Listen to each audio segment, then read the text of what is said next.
আগামী ৫-৬টা দিন আমাদের বাংলাদেশের মানে সামনের যে আমরা যেটা রাজনীতিক বন্দোবস্তর কথা বলি সেটার জন্য খুবই ক্রুশিয়াল একটা টাইম। প্রোক্লেমেশন নিয়ে কাজ হচ্ছে, চার্টার নিয়ে কাজ হচ্ছে।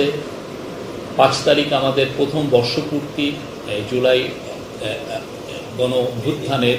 তো এই পুরোটাকে সামনে রেখে অনেকগুলো আপনি দেখেছেন যে আজকে খুবই সিরিয়াস মিটিং হচ্ছে জুলাই চার্টারটাকে ফাইনালাইজ করার জন্য।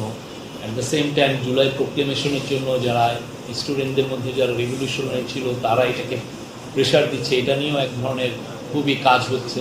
তো আমি বলবো যে আগামী ৫-৬টা দিনে আমরা বুঝবো যে আমরা সামনে কোথায় যাচ্ছি। বাট একটা বিষয় আপনি নিশ্চিত থাকেন, ইলেকশন দেরি হবে না। ইলেকশন প্রফেসর ইউনূস যেই সময় বলেছেন তার থেকে একটা দিন দেরি হবে না। উনি প্রথমে বলেছিলেন যে এটা এপ্রিলের ফার্স্ট 15 ডের মধ্যে হবে। পরবর্তীতে আমরা লন্ডনে বলেছি যে এটা যদি অনেকগুলো সংস্কার হয় এবং ট্রায়ালের কাজগুলো এগিয়ে যায় সেক্ষেত্রে এটা ফেব্রুয়ারিতে হবে। তো আমরা সেই জায়গায় এখনো আছি, এটার একটা দিন দেরি হবে না।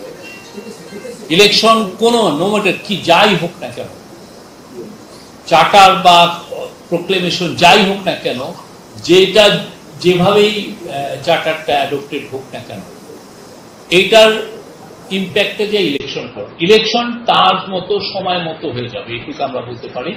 এই বিষয়ে প্রফেসর ইউনূস খুবই দৃঢ়ভাবে এই তার অবস্থান, এবং এর পুরো ক্যাবিনেটেরই এখানে দৃঢ় অবস্থান।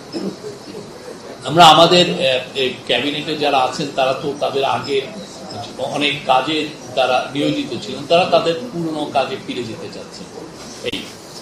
আর আমাদের 1 বছর হয়ে গেল। 1 বছরে আমরা কতটুকু সফল কতটুকু ব্যর্থ আপনারাই জাজ করবেন। বাট আমার মনে হয় যে আমরা যে একটা ভয়ানক রকমের একটা ভূমিকম্পে, মানে 8 রিক্টার স্কেলের একটা ভূমিকম্পে যেরকম একটা দেশ ছারখার হয়ে যায়, সেরকম একটা দেশকে আমরা পেয়েছি। সেই জায়গায় এই গভর্নমেন্ট চেষ্টা করেছে এই দেশটাকে আবার গ্রোথের জায়গায় ফিরিয়ে আনতে। সেই জায়গায় আমি মনে করি যে এই গভর্নমেন্ট, ইন্টারিম গভর্নমেন্ট খুবই সাকসেসফুল। তারা যে কাজগুলো করেছে সেটা আমি মনে করি যে সামনে আরো এটা উন্নয়িত হবে।